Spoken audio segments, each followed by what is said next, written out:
윤 대통령 탄핵 심판 8차 변론길 뉴스특보 이어가겠습니다. 오늘 증인은 조태용 국정원장, 김봉식 전 서울경찰청장, 조성현 수방사 제1경비단장입니다.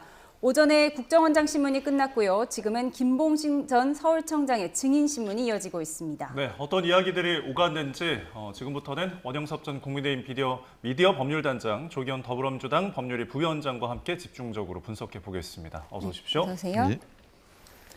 네, 오전에 조태용 전 국정원장에 대한 증인 신문이 있었고요. 지금은 김봉식 전 서울청장에 대한 질의가 이어지고 있는데 아무래도 이 두 사람은 대통령 측에서 요청한 증인이고 지금까지 나온 답변을 보면 대통령 측에서 예측했던 답변이 나오고 있다 이렇게 볼 수 있을까요? 네, 그렇습니다. 특히나 조태용 국정원장의 그런 진술들은 홍장원 1차장, 홍장원 네. 국정원 1차장의 진술을 어느 정도 탄핵하기 위해서 증인으로 신청을 하신 것 같아요. 근데 홍장원 국정원 1차장이 저번에 이제 본인이 증인으로 진술을 하실 때 이미 본인 스스로 상당 부분 중언부언하고 오락가락하면서 제대로 이렇게 맥락이 없는 이야기를 하셨고 그러다 보니까 그 반대 탄핵 증인의 그런 진술이 할 필요가 있느냐 싶을 정도로 신빙성이 많이 떨어진 상태였습니다. 그런데 지금 조태용 원장의 진술이나 이런 증언의 태도나 이런 걸 볼 때는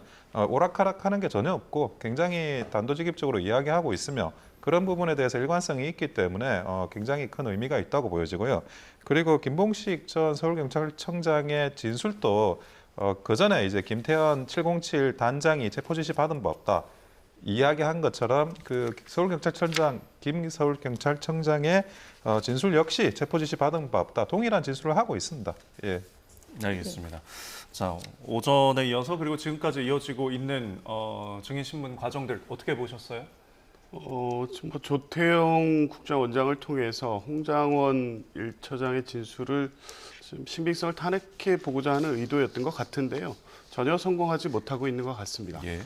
홍장원 1차장의 진술이 좀 오락가락했다라는 취지로 말씀을 하셨는데 명백하죠. 명확했고 일관됩니다. 지연 만단적인 어떤 표현상의 문제를 가지고 마치 진술 자체에 신빙성이 없는 것처럼 윤 대통령이 주장을 했을 뿐 홍장원 1차장의 진술은 12월 6일 이래 한 번도 바뀐 적이 없습니다. 메모가 작성되는 과정, 설명 과정에서 일부의 어떤 그 전에 설명되지 않은 부분에 대한 설명이 헌법재판소에 있다고 해서 그 메모 자체의 신빙성이 탄핵된다고 볼 수 없고요. 홍장원 1차장의 그 메모와 진술만이 있다면 모르겠습니다만 이에 부합하는 방첩사 김대우 수사단장 또 구민의 수사지원과장 등등은 14명 체포 명단을 여인영 방첩사령관으로부터 받았고 그에 따라서 구금시설로 이동하는 지시를 받았고 그러니까 홍장원 1차장의 메모와 정확하게 일치하는 진술을 하는 현장 사령관들의 진술이 여러 개가 있습니다. 그러니까 조태용 원장을 통해서 12월 3일, 4일에 있었던 홍장원 차장과의 어떤 이 행위와 관련된 몇 가지 사실을 가지고 지엽적인 사실을 가지고 신빙성을 탄핵하기에 무리가 있다는 것이 확인된 신문이었다고 봅니다. 네, 예. 지엽적인 문제를 가지고 이야기를 했다라고 말씀을 해주셨는데 지금 메모 이야기가 나와서 이 부분을 조금 더 짚어보도록 하겠습니다. 조태용 원장이 얘기한 거는 지금 홍장원 전 차장의 메모가 한 개가 아니라 세 개였다. 지금 이런 언급이 나왔어요. 근데 그 부분을 왜 홍장원 전 차장이 제대로 진술을 안 했는지는 모르겠어요. 근데 짐작하는 바가 있습니다. 제가 볼 때는 그 조태영 원장의 이야기가 맞다 그러면 여러 상황의 버전에 맞는 메모가 있었던 걸로 추측이 돼요. 그러니까 A라는 사실관계, A-라는 사실관계, A2-라는 사실관계의 메모를 준비해 놓고는 상황에 따라 가지고 본인이 이런 메모가 있었다라고 이야기를 하려는 거죠. 그리고 단순히 그 메모와 관련해서도 또 위치에 대한 부분이 있지 않습니까? 조태용 원장은 그 사무실에 있었다는 거예요. CCTV로 확인해 본 결과. 그런데 지금 그 홍장원 1차장은 공원에 있었다는 이야기를 하고 있거든요. 그러니까 그런 것들도 메모라는 게 왜 굳이 그 사무실에 있으면 그렇게 긴급하게 간략하게 종이로 메모하기보다는 그냥 컴퓨터로 타이핑해가지고 정리를 하면 되지 않습니까? 본인이 악필이든 뭐든 컴퓨터로 사무실에서 타이핑하면 되는데 그거를 어쩔 수 없이 내가 메모를 할 수밖에 없는 상황이라는 알리바이를 조금 더 강화시키기 위해서 사무실이 아니라 다른 곳에 있었다라는 식으로 말을 붙이지 않았을까, 그런 합리적인 의심이 든다는 거죠. 그런 거를 따지면 지금 그 조태용 원장이 이야기하는 이런 여러 가지 상황들은 홍장원 1차장의 그런 진술을 탄핵하기에 충분하고, 그리고 홍장원 1차장은 계속 진술이 바뀌고 있습니다. 지금 증언하기 전에도. 그리고 증언을 해서 이야기하는 사람들의 진술이 이 재판에서는 가장 직접적이어야 되고, 이미 그 전에 김현태 707 특임단장도 이야기한 바에 의하면 그 진술이 그 민주당 의원들이나 이런 분들의 영향을 받아가지고 많이 오염됐다라는 걸 성일종 의원이 밝힌 바가 있습니다. 예. 그러니까 다른 사람의 진술에 대해서 이 재판부에 현출되지 않은 증언을 가지고 이 문제를 흔드는 것은 적절치 않다고 봅니다. 예, 아마 조 위원장님 반박이 있으실 것 같은데요. 제가 이 부분을 잠깐 정리해드리면 위치 논란이라는 건 이렇습니다. 홍장원 전 차장은 계엄 당일 밤 11시 6분에 여인영 방첩사령관과 통화를 했고 체포 명단을 적었다고 하는데, 이때 국정원장 공관 근처 공터의 어두운 곳에서 적었다, 이렇게 설명을 하고 있습니다. 그런데 오늘 조태용 원장이 CCTV를 확인한 결과 홍 전 차장이 이 시간에 자신의 사무실에 있었다, 이렇게 밝힌 거예요. 그리고 홍장원 국정원 1차장 YTN과의 통화에서 이런 증언에 대해서 조목조목 반박하기도 했는데요. 조 위원장님이 설명해 주시죠. 그러니까 홍장원 1차장의 일관된 진술, 또 메모라는 물증을 통해서 확인된 이 메시지를 부인하기 어려우니까 결국에 홍장원 1차장이 메신저를 공격하는 방식으로 신빙성을 탄핵해보고자 하는 것 같습니다. 그래서 굳이 이 상황에서 본질이 아닌 CCTV까지 조사해 가면서 오늘 증인신문을 대비했던 것 같은데요. 홍장원 1차장이 얘기하는 것처럼 최초 11시 3분경에 전화를 받았다는 곳과 이 공간은 불과 3분 이내, 그냥 바로 직후에 금방 이동할 수 있는 거리입니다. 그 시간 차이가 있다고 해서 여인영 방첩사령관이 체포 명단을 불러줬다는 사실관계, 그것을 홍장원 1차장이 받아 적다가 보좌관을 통해서 정서했다는 사실관계, 거기에 그 적시된 체포 명단 14명 내지 16명의 메모 사실이 실제 여인영 방첩사령관이 김대우 방첩사 수사단장이라든가 방첩사 수사단장을 통해서 지시를 받은 구민의 수사 지원과장에 내려간 명단과 일치를 하고, 실제 당일 그 12시 30 몇 분경에 이제 국회로 출발한 방첩사 체포조들이 1차 검거, 2차 검거, 그러니까 축조로 이렇게 검거한다는 취지의 기재된 메모와 똑같은 내용의 지시를 받았다는 진술을 하고 있기 때문에 이게 이 사건 헌법재판에서 당사자들, 뭐 구민회라든가 김대우 사령관 등이 출석해서 증언을 하지 않았다고 하더라도 예. 검찰 공소장이 다 기재가 돼 있고 검찰 조서에 다 나와 있는 내용이고 이에 부합하는 다른 증거들도 있기 때문에 이런 방식으로 그 전화를 받은 시점, 불과 3분 상간에 어디에 위치해 있었느냐를 가지고 예. 홍장원 1차장의 진술의 신빙성이라든가 메모의 신빙성을 탄핵하기는 어렵다고 봅니다. 알겠습니다. 예. 홍장원 차장의 메모의 신빙성에 대한 어떤 양측의 이야기들 저희가 또 들어봤고요. 지금 현재 헌재에서는 김봉식 전 서울경찰청장의 이제 증인 신문이 이어지고 있는데 재판부 측에서 질문하고 있는 내용들이 속보로 들어오고 있습니다. 예, 이 저희가 내용 정리를 좀 해드리도록 정리해드리겠습니다. 하겠습니다.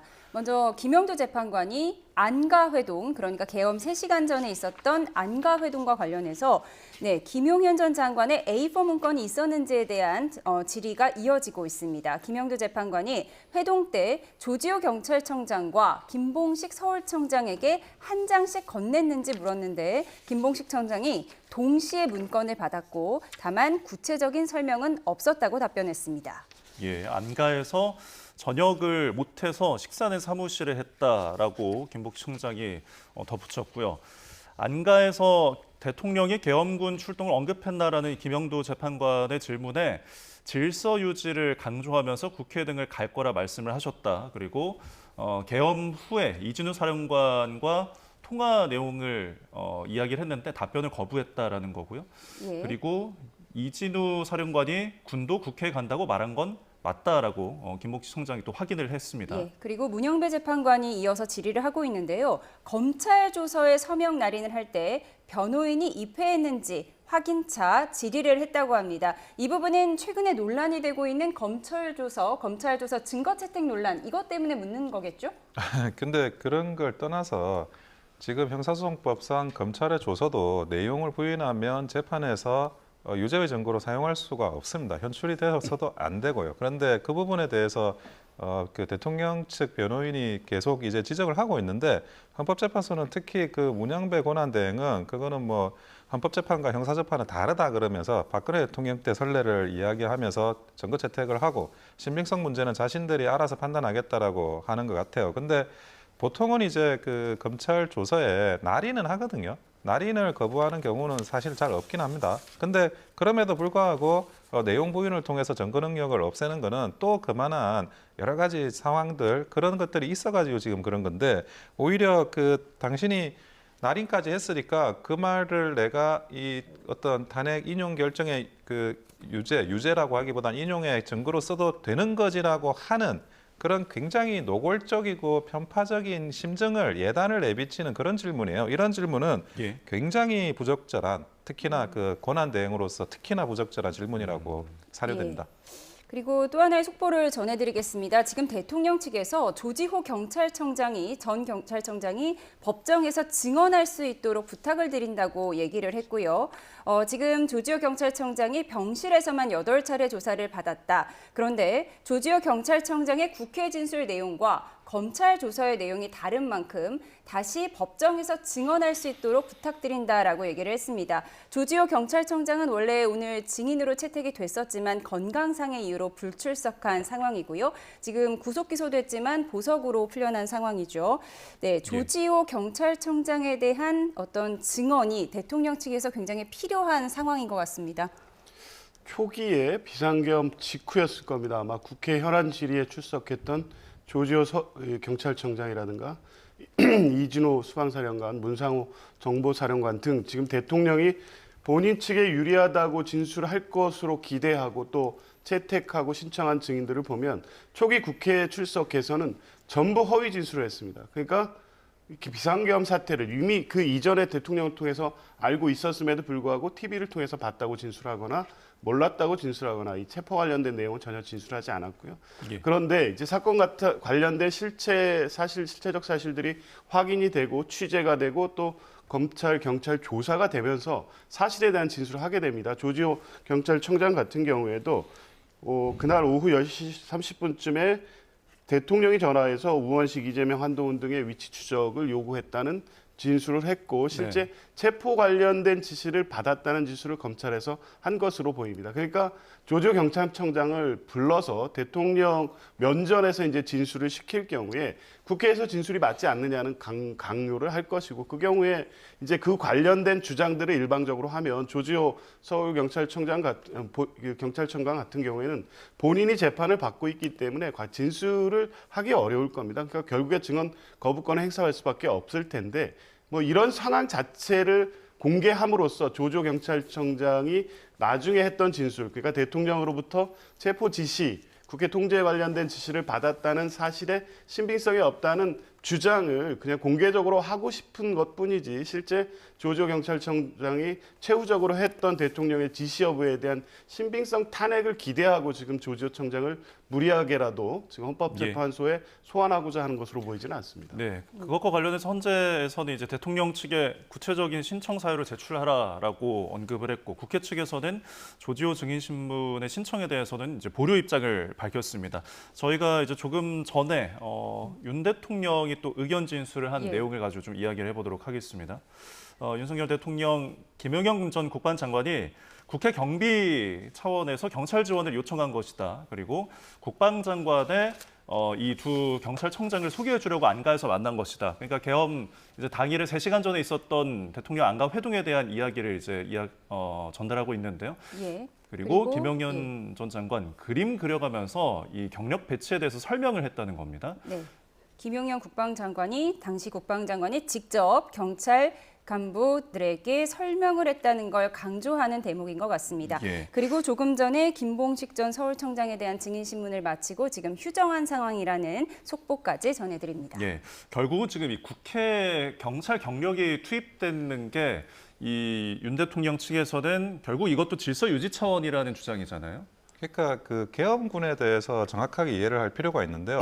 계엄군은 단어는 군이에요. 하지만 그 군에는 경찰도 그 계엄군에 들어가게 됐습니다. 배속이 되면 네. 경찰도 계엄군의 일원이 돼요. 그러니까 경찰과 군경이 합동해 가지고 계엄을 원래 진행하도록 돼 있습니다. 그게 예. 단순히 그 이번에 뭐 특별히 경찰이 나오고 원래 군인이 나와야 되는데 그런 게 아니라 국방부 산하에 계엄과가 있어요.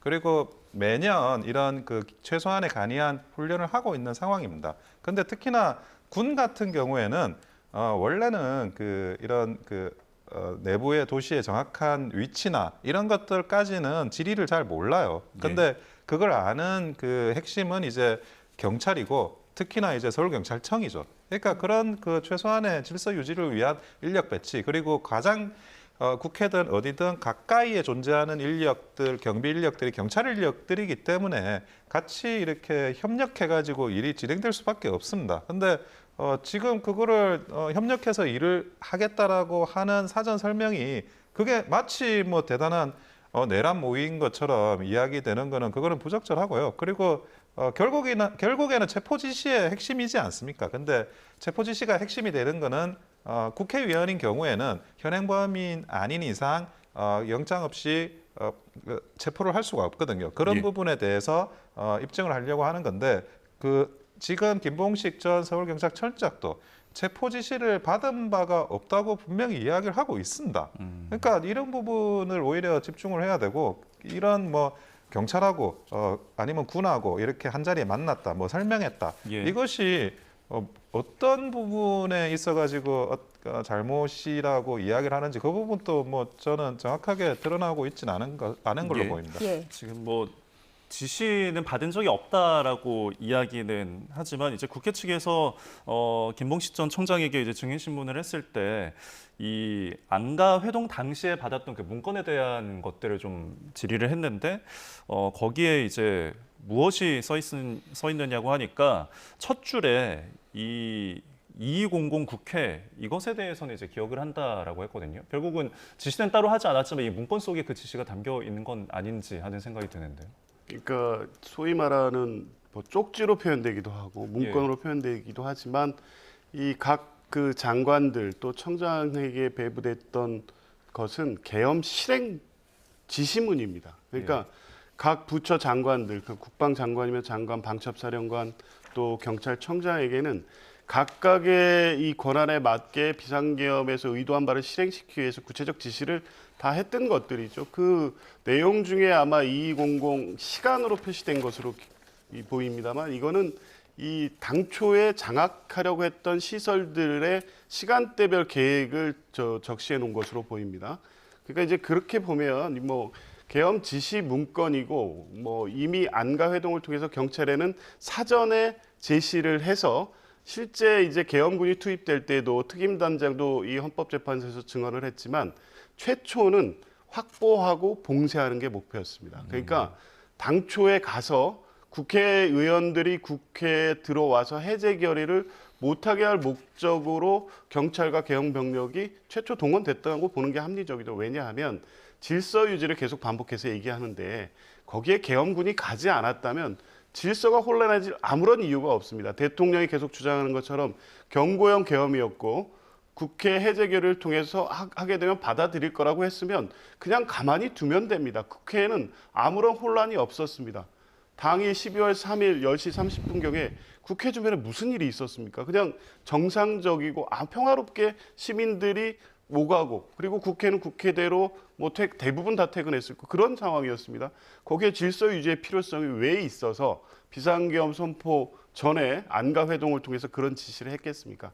당초부터 국회를 확보하고 봉쇄해서 비상계엄 해제를 못하게 하려다가 그게 실패한 후에는 특전사 병력을 동원해서 국회의원을 끌어내고자 했고 그 관련된 진술들이 곽종근 사령관 또 김대우 방첩사 수사당장 등등 관련돼서 현장 지휘관들의 진술이나 거기 작전을 수행했던 부대원들의 카톡 메시지를 통해서 다 남아 있습니다. 지금 전혀 사실과 맞지 않는 진술을 하고 있는 겁니다. 예, 계엄군이 가지 않았다면, 국회에 가지 않았다면 질서는 정연했을 것이다라고 얘기를 해주셨는데 계엄이 해제된 후에 대통령이 직접 전화를 해서 의원들을 국회에 잘 넣어줘서 상황이 빨리 정리했다. 수고했다 이렇게 얘기했다는 거예요. 이 부분은 어떻게 보세요? 그것 역시도 대통령께서는 이게 오래 가려고 하는 계엄이 아니었다. 그리고 계엄이 아니었을 뿐만이 아니라 뭐 국회의원들에 의해 가지고 계엄 해제 결의가 있을 거라고도 다 생각을 했던 겁니다. 그러니까 그 부분에 대해서 굉장히 자연스럽게 해당 그 진술이 나오게 되는 거고요. 근데 이 부분을 아셔야 되는데 그 5.16 저기 군사 계엄 때는 예. 그 한 5만 명이 동원이 됐고 12 때는 3만 명 정도 동원이 됐습니다. 군인들이. 그러면 그분들이 어떻게 했냐면 여러 언론사와 주요 헌법기관에 다 배치를 했어요. 근데 그 12 같은 경우에도 비상계엄 그 자체는 내란이 아닙니다. 비상계엄의 전국 확대가 내란이에요. 그리고 계엄을 하면 의뢰이 헌법기관이나 이런 데 가는 겁니다. 근데 지금 가는 게 문제다. 안 가는 게 오히려 특이했던 거고 가는 거는 원래 이 계엄이라는 상황이 발생하면 오히려 일반적인 거예요. 근데 간 게 문제라고 하는 거는 전혀 이 계엄이라는 상황을 반대로 해석하는 거다. 그리고 봉쇄 지시, 장악 지시 뭐 이런 이야기를 하는데 봉쇄든 장악이든 이것은 출입을 막는 게 아니에요. 못 들어가게 하는 게 아니라 통제하에서 들어갈 인원 들어가고 나올 인원 나오게 하고 그렇게 만드는 거지. 이것은 들어갈 인원은 무조건 막는다. 들어가 있는 사람은 무조건 꺼낸다. 그런 개념도 아닙니다. 그래서 그 부분에 대해서 이 단어를 마치 막는 것처럼 못 들어가게 해제 결의를 계엄 해제 결의를 해방 놓는 것처럼 묘사하는 거는 그거는 적절하지 않다라는 겁니다. 네, 결국은 국회를 봉쇄하는 것이냐 아니면 질서를 유지하는 것이냐 계속 이 엇갈리는 어떤 주장들인데 지금 김 전 청장 같은 경우에는 이제 국회 봉쇄 그리고 주요 인사 체포조 운영 가담한 혐의로 일단은 지금 형사 재판을 받고 있잖아요. 지금 1차 공판 준비 기일도 거쳤는데 어쨌든 이 부분에 대해서 전반적으로 부인을 하고 있단 말이죠. 내란 공모 혐의는 아니다라는 입장이고 오늘 국회 측의 질문의 일부분에 대해서도 본인은 지금 형사 재판 진행 중이라 뭐 답변하지 않겠다라는 것도 있는데 이런 진술 거부에 대해서는 어떻게 보셨어요? 그러니까 대통령 측이 신청한 증인들의 이 법정 이번에 헌법재판소에 예, 잠시만요. 저희가 신문 과정이 그럼 녹취로 안가에서 들어와서 대통령 듣겠습니다. 말고 김용현 장관은 증인이나 조지호 청장에게 국회 봉쇄, 국회의원 등 체포, 방첩 지원 이런 거에 대해서 요청한 사실이 있습니까? 예, 들은 사실 없습니다. 그러면 대통령이나 김용현 장관이 두 분께 경찰 몇 명을 몇 시에 구체적으로 어디에 배치해달라라고 말한 적 있습니까? 없습니다.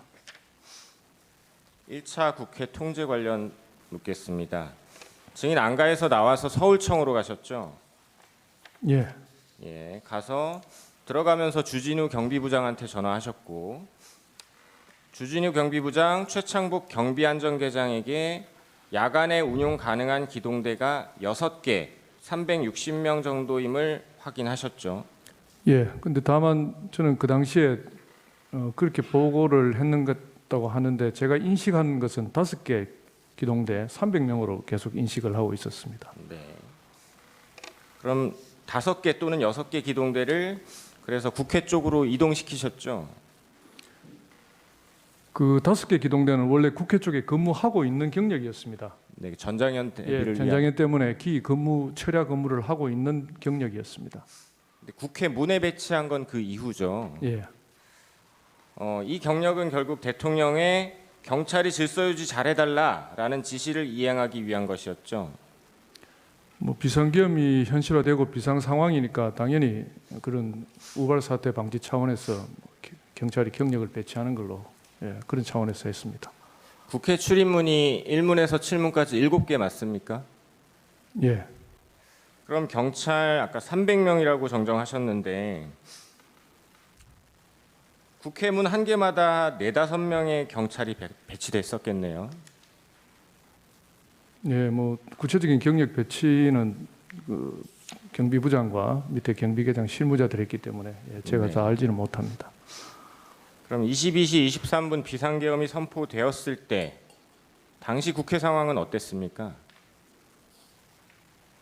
그 당시 23분경 국회 상황은 제가 알지 못하고 그 이후에 35분, 40분쯤 해서 이제 상황실로 내려가서 경력 배치하면서 이제 국회 상황을 인지했습니다.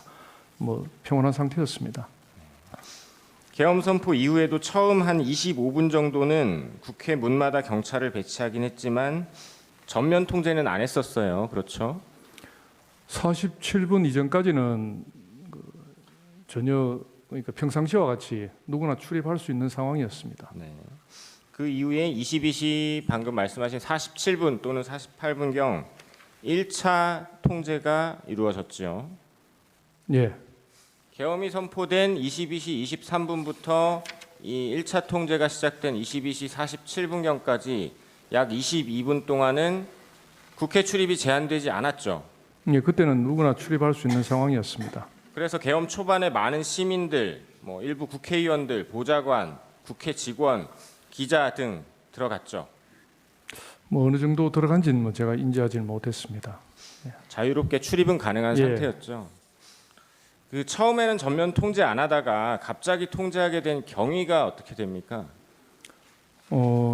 이제 비상계엄이 현실화되었으니까 실제 시행되었으니까 일시에 많은 사람들이 이제 몰려 나올 것으로 예상이 되고 또 계엄군도 국회 쪽으로 출동한다고 하니까 그런 여러 가지 우발 사태나 안전사고 그리고 계엄군과 시민의 어떤 충돌 방지 차원에서 안전조치 차원에서 그렇게 조치를 했습니다. 네, 이 1차 통제는 말씀하신 것처럼 안전사고나 충돌이 우려됐기 때문에 증인과 조지호 청장 둘이 의논해서 결정한 것이죠. 예, 이게 질서유지와 시민 안전을 위한 것이지 국회의원들을 못 들어가게 하기 위한 목적은 아니었죠. 뭐 그 당시에 그런 부분까지 미처 생각을 못했고 바로 그리고 47분에 차단 조치를 하고 그 이후에 이제 한 23시 가까이 돼서 국회의원님들이나 국회 관계자들이 이렇게 정문 국회 문 쪽에 와서 출입을 요구한다는 이야기를 현장 보고를 받고 제가 바로 이제 법적 검토를 해보고 그 이후에 바로 이제 출입을 시키도록 그렇게 네, 지시를 제가 했습니다. 묻는 상황 이후의 거는 다시 여쭤볼 테니까 여쭤보는 거에 답변 좀 부탁드리겠습니다. 1차 통제를 함에 있어서 대통령으로부터 지시받은 거 있습니까? 제가 직접 지시받은 바는 없습니다. 대통령은 구체적으로 국회 출입을 차단하라라는 말은 안 했고 증인이나 조지호 청장이 국회 질서유지 차원에서 통제를 하게 된 것이죠. 예, 정리하면 계엄 선포 이후에도 처음 25분 정도는 국회 문마다 경찰을 배치하긴 했지만 전면 통제를 했던 건 아니었고 다만 대통령이 얘기했던 질서 유지를 위해 경력 배치를 했었는데 이후 계엄군이 온다고 하고 사람들이 많이 몰려서 우발 상황 대비 그리고 질서 유지 무엇보다 시민 안전을 위해 22시 48분경 1차 통제하게 되신 거죠. 예, 처음부터 국회 출입을 전면적으로 통제하려고 했다면 비상계엄이 선포되고 나서 이렇게 부랴부랴 적은 경찰력을 배치할 게 아니라 예상 시간 훨씬 전부터 훨씬 많은 경력을 준비하고 배치해야 했을 것으로 보이는데 어떻습니까? 예, 그렇습니다. 또 국회처럼 넓은 곳 게다가 울타리도 낮고 둘레가 2.5km라고 하셨죠. 예, 조지호 청장 표현에 의하면 여성들도 쉽게 월담을 할 수 있다. 이런 장소를 전면 통제하려면 5개 기동대 300명, 이 경력을 7개 문에 4, 5명씩 배치해서는 사실상 통제가 불가능한 것 맞죠? 예, 국회를 완전히 봉쇄, 즉 아무도 국회에 못 들어오게 막으려면 출입문은 물론이고 울타리도 아까 증인 증언했듯이 몇천 명이 있어야 모두 에워쌀 수 있을 것 같은데 아까 몇천 명이라고 하셨죠? 한 3,500명 가까이 있어야 됩니다. 네. 증인 검찰 조사에서도 다 에워쌀 생각이었으면 40개 기동대 이상 필요했을 것이다라고 하신 적 있죠. 예, 대통령의 의중이 국회의원 포함 아무도 못 들어오게 막아야겠다는 것이었으면 적어도 계엄 선포 3시간 전인 삼청동 안가에서 증인이나 조지호 청장에게 경찰 몇 명이 필요하다, 몇 명을 배치할 수 있냐 경찰 몇 명을 국회 어디로 보내서 뭘 어떻게 해달라라고 정도는 말하지 않았을까요? 안가에서 대통령이 그런 말 한 적 있습니까? 구체적으로 말씀하신 게 없습니다. 증인이 지금 구속 기소된 이유는 대통령이 조지호 청장과 증인을 통해서 경찰이 군과 함께 국회를 장악하도록 하려고 했다라는 것인데 어떻습니까? 증인 국회를 장악하려고 했습니까? 아니면 대통령한테 장악해라 지시받은 적 있습니까? 대통령님으로부터 그런 구체적인 지시는 없었고 말씀하신 대로 1차 차단할 때는 질서 유진 차원에서 차단이 이루어졌고 그게 조금 잘못됐다는 조치인 거 알고 바로 해제를 한 것입니다. 네. 증인을 조사한 검사는 증인에게 척결이라는 단어의 사전적 의미까지 들려주면서 살을 도려내고 뼈를 발라냄이라는 뜻이라면서 계속 반복해서 대통령과 증인이 공모해서 국회를 척결하고 없애버리라고 한 거 아니냐라고 묻던데 이렇게 검사가 추궁한 적 있죠? 그런 질문은 했지만은 뭐 그렇게 의미 있게 받아들이지는 않았습니다. 7페이지 일시적 선별적 국회 출입 허용 관련해서 묻겠습니다. 증인 조지호 청장과 논의해서 22시 47분경부터 23시 07분경까지 약 19분 동안 1차 전면 통제하셨었어요. 그러다가 23시 07분경 일시적 선별적으로 국회 출입 허용하기 시작하셨죠. 예, 이렇게 허용한 것 역시 증인과 조지호 청장이 논의해서 결정한 것이죠. 예, 제가 뭐 조금 법적 판단을 하고 조 청장에게 이렇게 하는 것이 좋겠다고 건의를 드렸습니다. 그럼 당시 어디서 국회 어느 쪽 문에서 신분을 어떻게 확인하고 출입을 허용해 줬습니까? 경력이 배치된 모든 문에서 그렇게 했는 것으로 알고 있습니다. 증인 당시 상황실이셨나요? 예, 혼잡한 상황에서 일일이 신분을 확인하고 들여보내주기도 힘들었을 것이고 또 방송 화면을 보면 출입구 쪽에 인파가 많이 몰려 있고 심지어 월담하는 사람들도 있었던 것으로 보이는데 선별해서 통제하는 것도 힘들지 않았을까요? 그렇지만은 이제 국회 상시 출입자 외에 일반인까지 한꺼번에 들어가면은 어떤 안전상 문제가 있다고 보고 국회의원을 포함한 상시 출입자 분들에 대해서는 선별해서 출입을 시키라고 지시를 했습니다. 네. 선별을 하려고 노력을 하셨던 건 알겠는데 300명 경력으로 선별하기도 힘들었죠. 예, 그렇게 쉽진 않았을 겁니다. 증인은 뭐 분단위까지는 정확치 않지만 대략 23시가 조금 넘은 시각 대통령이 조지호 청장에게 전화해서 통화한 사실 아까 모른다고 하셨죠? 예,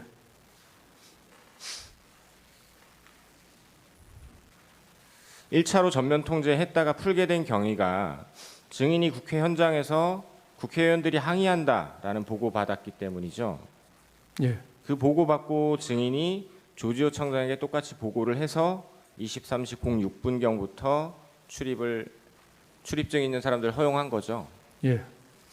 증인은 계엄 당시 더불어민주당 의원과 연락한 사실 있으십니까? 그 행안위 관계자들로부터 전화를 받은 사실이 있는데 실시간으로 다 받지를 못했습니다. 더불어민주당 이상식 의원 증인에게 문 열어달라고 문자 보내셨죠? 문자를 받는데 그 문자 받는 즉시 보지 못하고 문자 나중에 한참 보내셨죠? 시간이 지났어. 예, 봤습니다. 예. 그래서 증인이 이상식 의원에게 문 열렸으니 들어가면 된다라고 했죠. 예. 한 번 더 정리하면 23시 07분경부터 23시 37분 2차 통제가 이루어지기 전까지 약 30분 동안에는 국회의원 등을 선별적으로 출입시키고 있었던 거죠. 예. 이 30분 동안에 그 전까지 뭐 늦게 와서 또는 인파에 막혀 못 들어가고 있던 국회의원, 보좌관, 직원, 출입기자 등 많은 사람들이 국회로 들어갔었죠. 예. 다음 2차 통제 묻겠습니다. 이렇게 일시적 선별적 출입을 허용하다가 23시 37분경부터 2차 통제하셨죠. 예. 다시 국회 출입을 통제하게 된 경위가 어떻게 됩니까? 37분 가까이 돼서 본청에서부터 상급 증인 본청에서부터 계엄 관련해서 포고령이 하달되었고 거기에 따라서 국회 전면 차단이 필요하다는 그런 지시에 따라서 이렇게 했습니다. 네.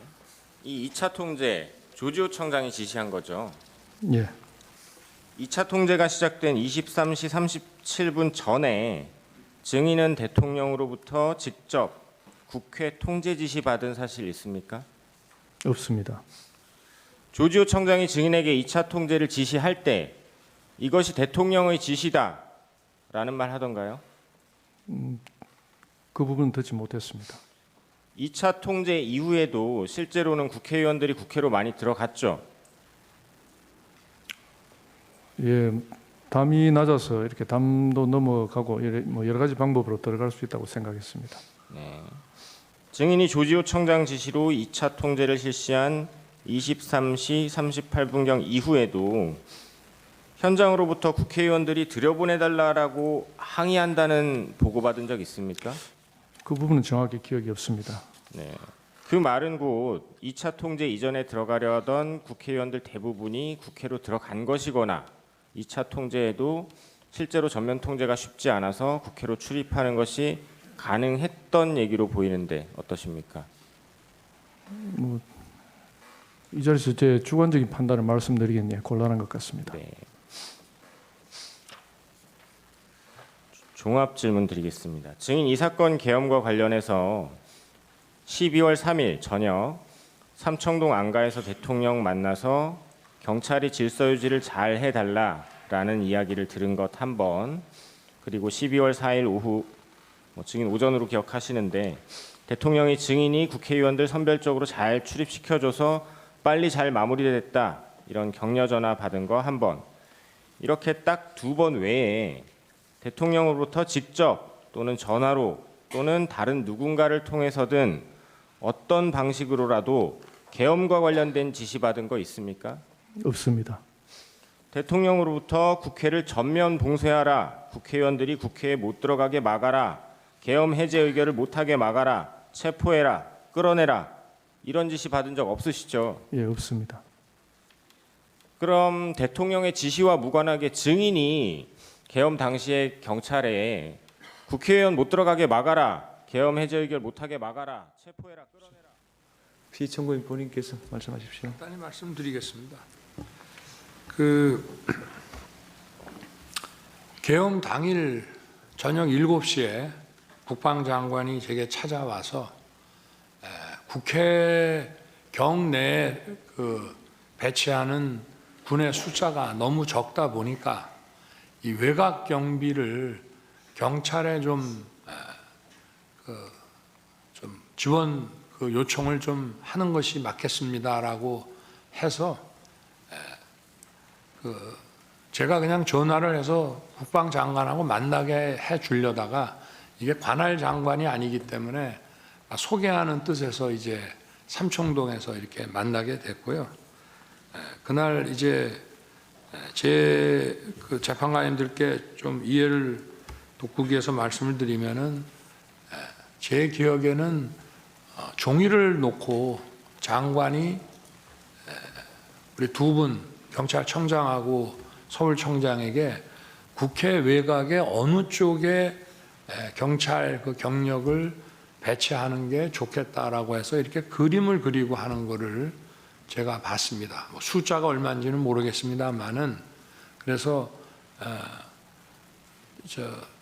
딱 어떤 디타임이 되기 전에 너무 가까이 있지 말고 이렇게 외곽에 좀 배치를 하는 게 좋겠다라고 해서 이렇게 그림을 이렇게 그리는 걸 제가 봤고, 사실은 국방장관이 국회 외부 경비를 위해서 경찰에게 이제 부탁을 직접 하는 게 맞겠다 해서 그날 자리가 만들어져서 2분이 이제 오셨던 것 같고, 하여튼 저는 청장하고 주로 얘기할 수밖에 없기 때문에 그 얘기가 일부는 전달이 되고 나중에라도 또 그때 일부는 전달이 좀 안 된 것 같은데, 제가 오늘 제 의견을 진술할 기회를 주셨으니까 지금 저 서울경찰청장은 사실 이렇게 영어의 몸이 될 것이 아니라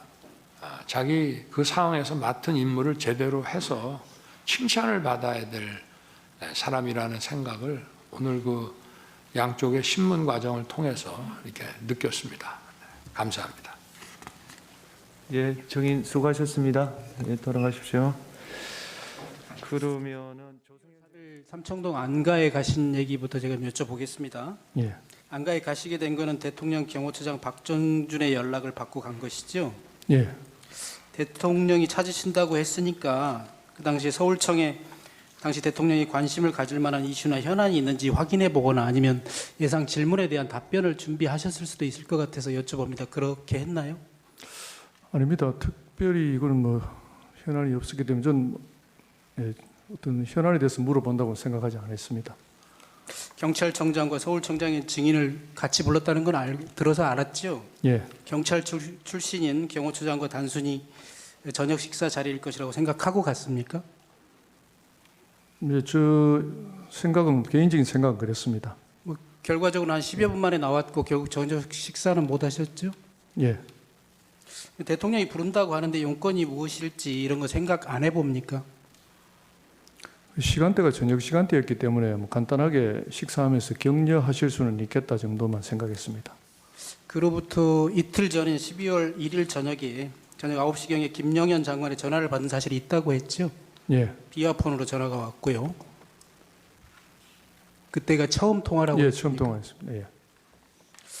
김영현 장관은 나중에 이제 확인된 사실이긴 합니다만 그 전부터 또는 그 무렵부터는 적어도 피청구인이 계엄 선포를 결심한 것을 알고 계엄 선포문과 포고령을 준비하고 특전사, 수방사, 방첩사 사령관들에게 비상계엄 시 출동할 병력을 준비하라는 지시를 해둔 상태였던 것으로 보여져요. 그러면 증인에게도 그때 전화한 것을 보면 어떤 대비나 이런 것에 대해서 말했음직해서 제가 여쭤봅니다. 비상계엄에 대해서 말하지 않았습니까? 전혀 없었습니다. 전혀 그런 말은 예, 없었습니까? 예.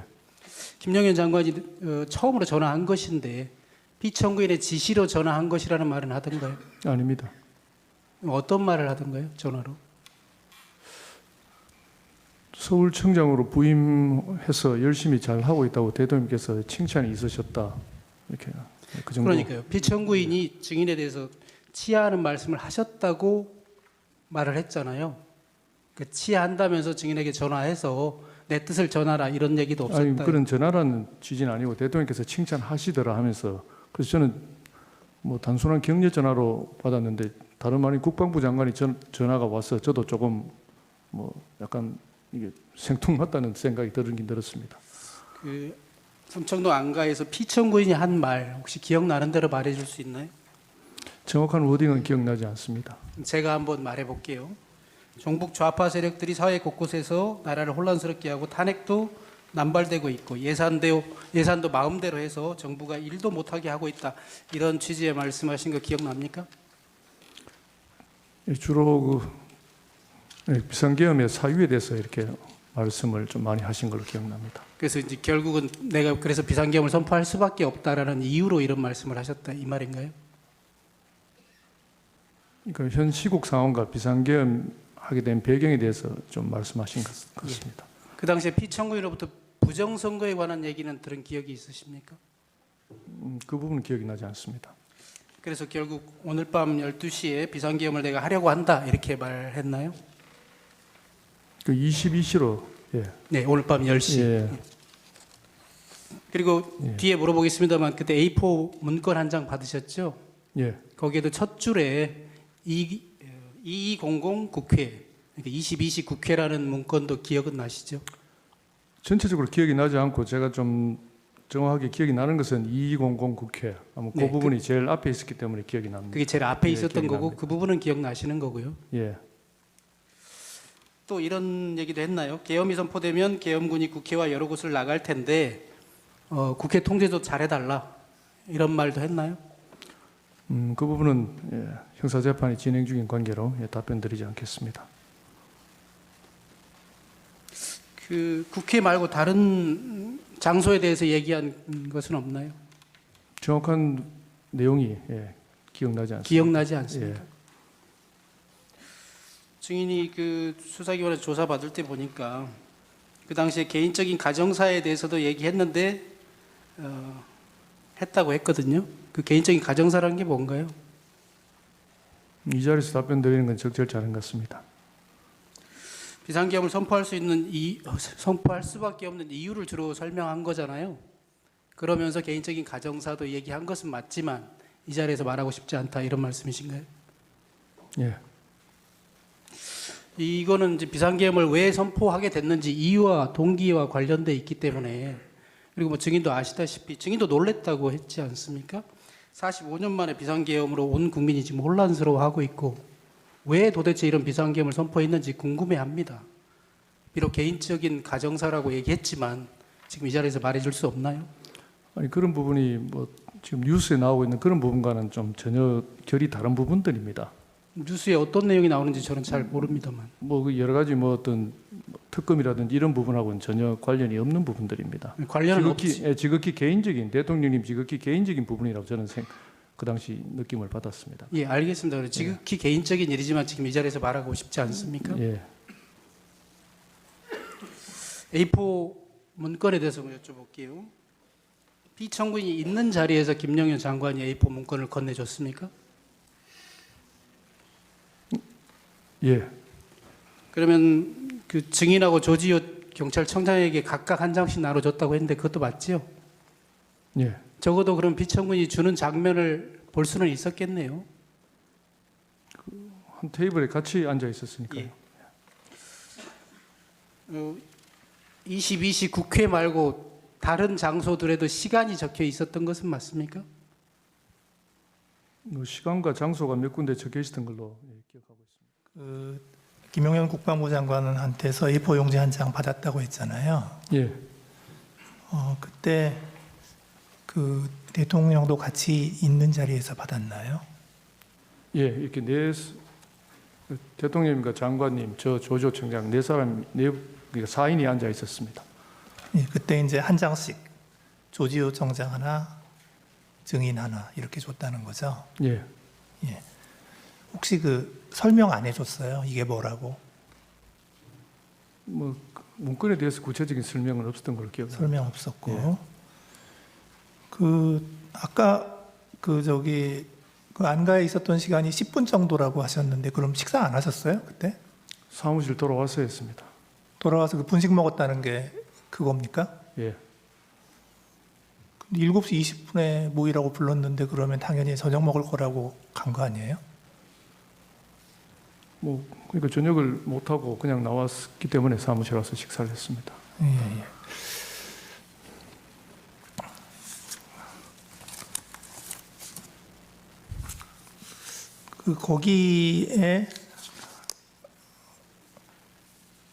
거기에 그 2200 국회라고 써져 있는 것은 증인도 보셨다는 거죠? 예, 기억이 납니다. 기억이 나고. 그리고 그게 계엄군 출동 시간과 출동 장소였다라는 건 증인이 알았습니까? 그건 지나고 나서 그런 생각이 나중에 들었습니다. 생각해 보니까 예. 나중에 생각해 보니까 그랬다는 거군요. 그리고 그 한 가지 좀 여쭤보고 싶은 게 증인은 경찰대 5기시죠? 그렇습니다. 조지호 경찰청장은 6기시고 예. 이게 기수가 역전됐는데 왜 그렇게 됐나요? 뭐 저희들은 그 기수가 큰 의미가 없습니다. 이렇게 승진할 때 경정까지 승진할 때는 이렇게 심사 시험 이렇게 혼재해 있기 때문에 각자가 승진 연차가 다르지 꼭 그 졸업 기수대로 승진이 되는 것은 아닙니다. 아, 예, 예. 그 증인이 서울청장이 된 날짜가 2024년 8월 16일. 그렇습니다. 그리고 조지호 경찰청장이 된 날짜가 2024년 8월 10일. 맞습니까? 예. 아, 예. 조조 청장이 제 전임 서울청장이셨습니다. 아, 서울청장에서 본청장 가시고 제가 후임으로 서울청장 부임한 예, 것입니다. 예, 예. 그때 그 안가에서 그 대통령께서 그 이제 국회 계엄군이 출동하면 경찰이 질서를 유지하고 계엄군에 협조하라 이런 말씀을 대통령이 하셨나요? 대통령님 정확한 워딩은 기억나지 않습니다. 그러니까 워딩 말고 그냥 내용. 전체적인 내용이 이제 질서 유지에 대해서 강조하신 걸로 그런 기억이 납니다. 계엄군 출동 얘기도 하셨나요? 예, 국회를 포함해서 몇 곳에 계엄군이 출동할 것이다는 그런 말씀을 있으셨습니다. 그러면 이제 경찰이 질서를 유지하잖아요. 그러면 계엄군은 뭐하러 국회에 가는 것인지 혹시 그런 거에 대한 설명은 없었나요? 비상계엄 선포되면 당연히 뭐 계엄군이 주요 시설로 온다고 뭐 그 정도 막연한 생각만 했습니다. 그건 상식적으로 뭐 그렇게 생각을 예. 하셨다는 거죠? 예. 예.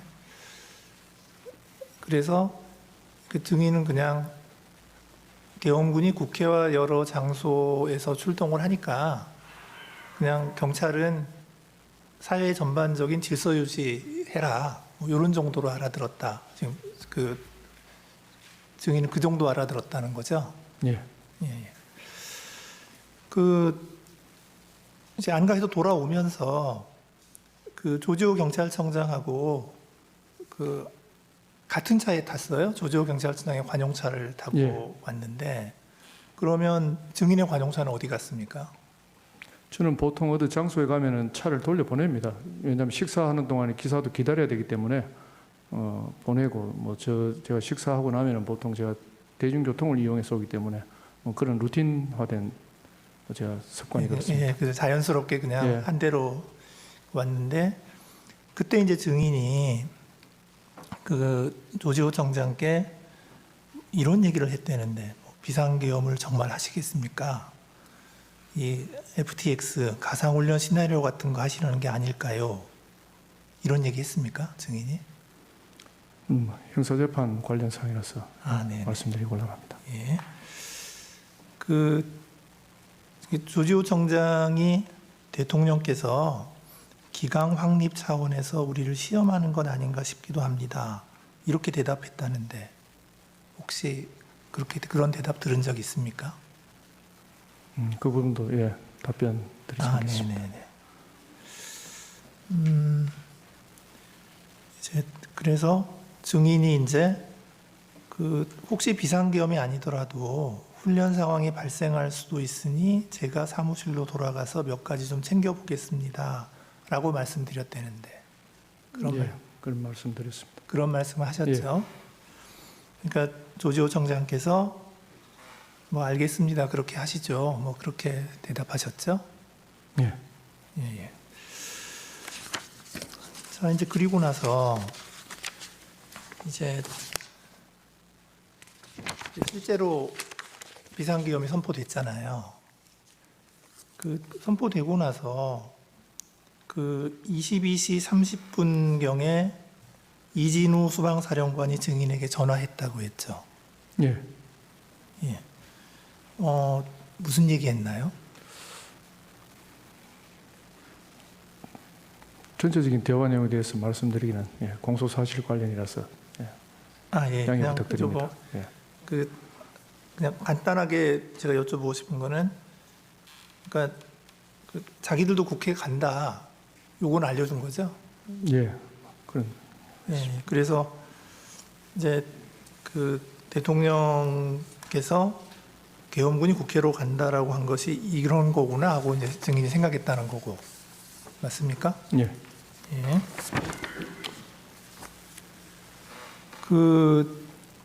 그리고 나서 이제 그렇게 처음 통화한 게 지금 22시 30분이고, 그 다음에 그 22시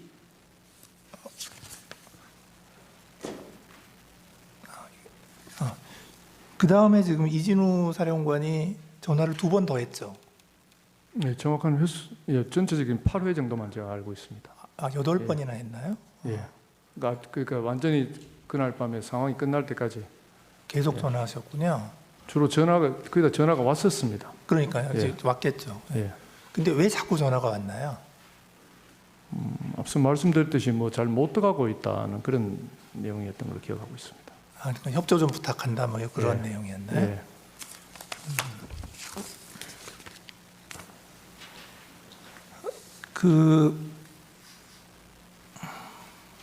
제가 아까 시간을 잘못 얘기했구나. 그러니까 처음 통화한 게 23시 30분인가요? 22시 30분. 22시 예. 30분인가요? 조서에 지금 23시 30분이라고 되어 있어서. 이제 그리고 나서 이제 이게 그 최창복 씨가 경비안전계장이시죠? 예. 이제 이분이 그 무전망으로 서울경찰청 경비주의 무전망으로 그 이런 지시를 했다고 그래요. 계엄 관련 군인 도착 여부를 확인하고 계엄군은 신분 확인 후 국회에 진입하도록 해라 하는 거를 이렇게 무전으로 국회 출입문을 지키고 있던 그 기동대 지휘관들에게 전달했다 이렇게 되어 있는데 증인 그 사실을 알고 있습니까? 네, 알고 있습니다. 예.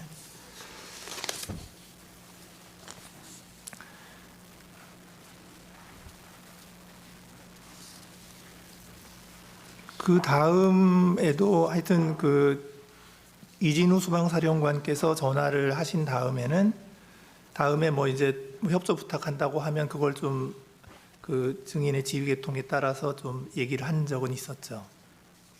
예, 일부 있습니다. 일부 있고. 예.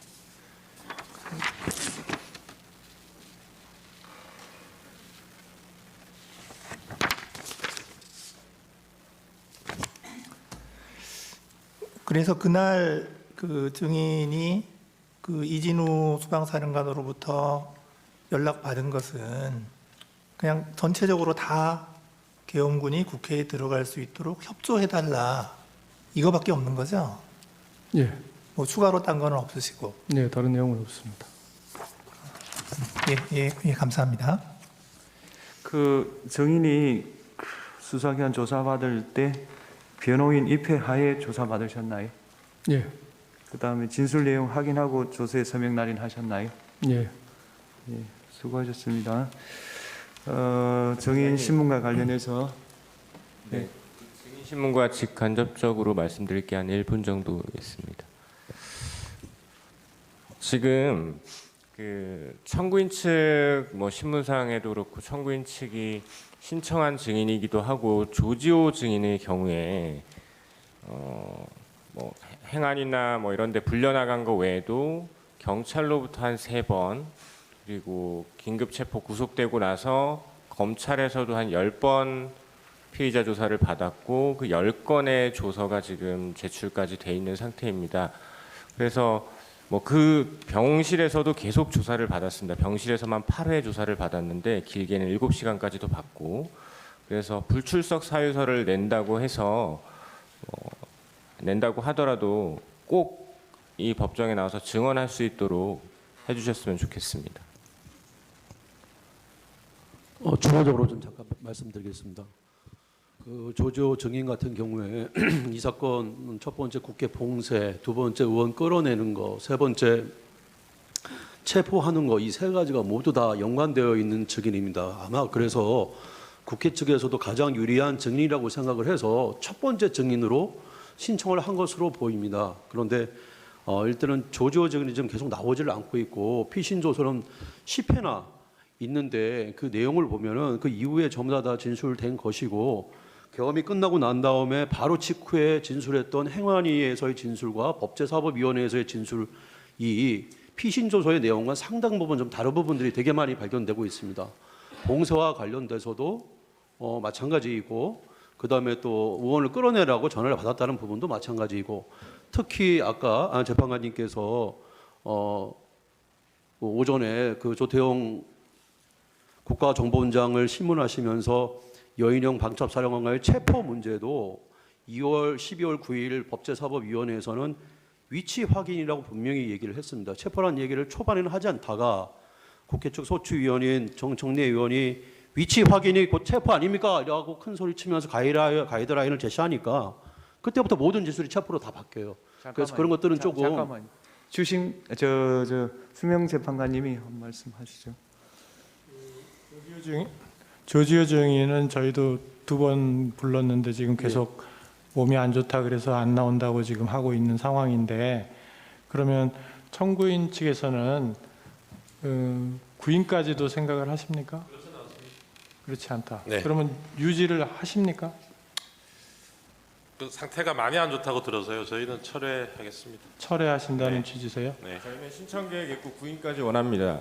그러면 신청서를 내십시오. 그러면 저희가 어차피 지금 몇 분 증인에 대해서 내일 평의를 할 거니까 그때 평의를 해서 필요하다고 생각하면 채택을 하든지 그렇게 하겠습니다. 그러면 사유를 상세히 써서 내십시오. 간략하게 써서 뭐 이렇게 쓰시지 마시고 뭐 때문에 증인이 꼭 필요하다 이걸 자세히 써서 그렇게 제출을 해 주십시오. 네, 그렇게 하겠습니다. 재판이 그러면 저희도 혹시 채택되는 경우에 대비해서 보류 상태로 하고 저쪽에 채택을 하시면 저희도 주신문하는 것으로 그렇게 하겠습니다. 조지호에 반대 대해서. 신문이 아니라 주신문하고 싶습니다. 네. 오후 2시부터 있었던 김봉식 전 서울경찰청장의 증인신문 내용을 길게 듣고 오셨습니다. 지금 현재에서는 조성현 수방사 1경비단장에 대한 증인신문이 이어지고 있습니다. 조성현 단장은 이진우 전 수방사령관의 지시를 받은 인물이죠. 저희가 헌재에서 나온 발언 내용을 잠시 정리해드리겠습니다.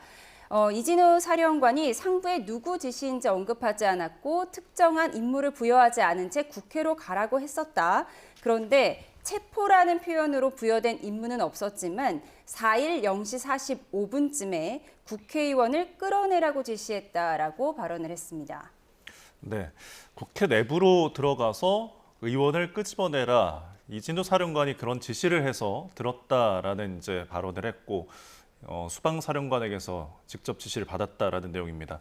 자, 지금 이제 체포라는 언급은 없었지만 어쨌든 의원들을 끌어내라라는 지시는 있었다라는 거예요. 그러니까 결국에는 체포라는 단어가 나오는 곳은 뭐 홍장원 차장이라든지 홍장원 차장도 정확하게 체포라는 언급을 하지 않아요. 그리고 곽종근 방첩사령관 이분도 이제 결국 의원인지 요원인지 인원인지 모를 사람을 끌어내라라는 거죠. 근데 끌어내라라는 단어하고 체포라는 단어는 전혀 다른 단어예요. 체포는 무슨 단어냐? 체포는 어떤 사람을 어떤 한 장소에 고정시켜 놓는 겁니다. 이 장소에서 다른 데를 가면 안 되는 거예요. 그게 체포예요. 그런데 끌어내라라는 건 무슨 말일까요? 끌어내라라는 건 그 장소에 가지 말라는 거고 그 장소에만 없으면 다른 데 뭐 부산에 가 있든 뭐 일본에 가 있든 미국에 가 있든 그걸 막지 않는 거예요. 그러니까 계속 체포라는 단어는 없는데 체포라는 단어와 끌어내라라는 지시는 지금 전혀 이게 동일한 것도 아닌데 계속 국회 측에서는 체포라는 지시가 있다는 걸 입증하려고 지금 이야기를 하는 것 같아요. 근데 그 당시는 비상계엄입니다. 굉장히 혼란스러운 상황일 수도 있고 각자의 판단 아까 김봉식 전 서울경찰청장도 이야기했지만 조지호 경찰청장하고 둘이서 상의해가지고 결정하는 것들도 꽤 있어요. 자기가 생각해서 단독으로 결정하는 것들도 있고 그런데 지금 대통령이 체포를 하라고 지시했다는 거는 어디에도 나오지 않고 있습니다, 지금. 그러니까 이 체포라는 게 결국 내란죄를 입증하고 탄핵 사유가 된다라는 걸 입증하기 위한 이 핵심적인 단어거든요.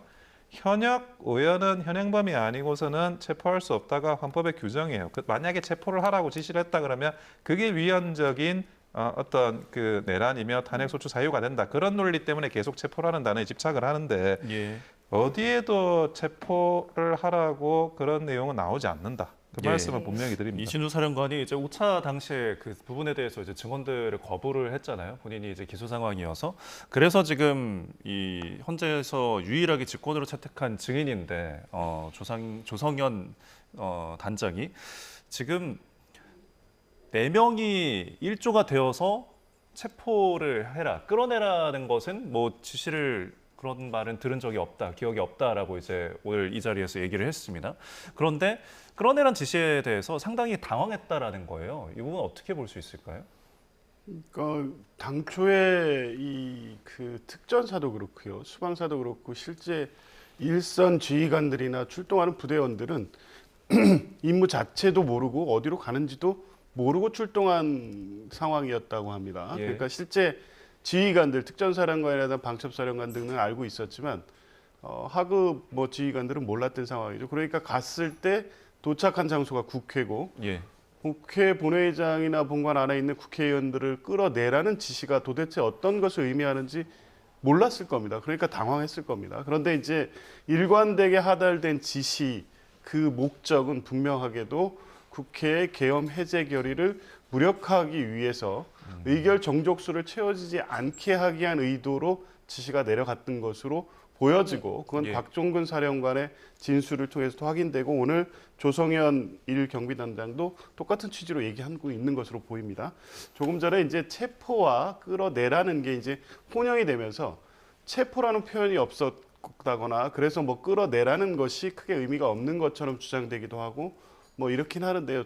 분명한 것은 체포 지시는 14명, 그러니까 이재명 대표 등 주요 정치인에 대한 체포 지시가 있었던 것은 분명하고 지금 조성현 그 경비단장이라든가 곽종근 사령관이 끌어내라는 지시로 표현되는 내용들은 국회 본회의장에 의원들이 계엄 해제 결의를 위해서 모였을 당시에 계엄 해제 결의가 안 되게 하기 위해서 그러니까 곽종근 사령관의 표현에 의하면 대통령이 직접 전해서 지시했다는 내용, 즉 의결 정족수가 안 찬 것 같아 끌어내라고 했다는 의미는 국회의 계엄 해제 결의를 못하게 막기 위한 것이었죠. 이것 자체는 이 헌법 77조의 비상계엄의 요건과 또 해제 요건을 정면으로 위반한 거기 때문에요. 이게 체포의 의미냐 아니냐는 중요하지 않습니다. 끌어내라는 지시가 있었고 이게 사실 확정된다고 하면 헌법 위반이 맞기 때문에 탄핵 사유가 명확해지는 거라고 봅니다. 예, 지금 화면으로는 조금 전에 있었던 김봉식 전 서울경찰청장의 증인신문 모습을 보여드리고 있고요.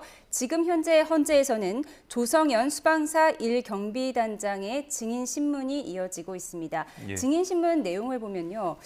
공포탄을 준비시켰다. 이진우 전 수방사령관이 공포탄을 준비시켰고 계엄 담화 전부터 공포탄을 지시했다. 그리고 부하가 그렇게 진술했으면 맞을 것이다 라고 하면서 보호해야 할 시민이 군인을 막아서 의아했다. 이런 진술이 있었습니다. 이 공포탄 지시에 대해서는 어떻게 보세요? 그거는 아마 그 수방사령관, 이진우 수방사령관이 서울 지역 계엄사령관입니다. 예. 그러니까 본인이 뭐 어떤 매뉴얼에 따른 움직임이었는지 모르겠어. 하지만 공포탄이 소리만 크지 그 어떻게 사람을 위해할 수는 없지 않습니까?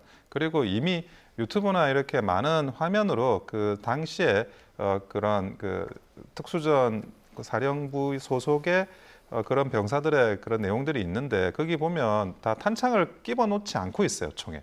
그러니까 그거는 무엇이냐?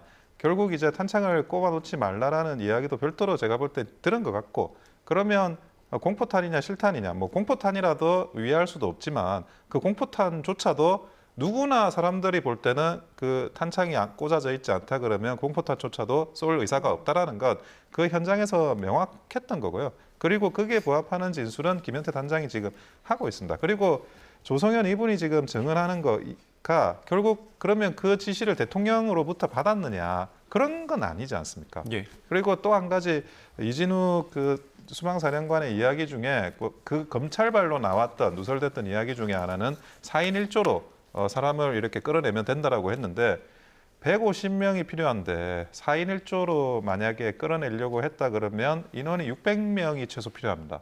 그리고 뭐 어슬렁거리는 사람 한 200명 하고 밖에서 경비 보는 사람 하고 한 1000명은 필요해요.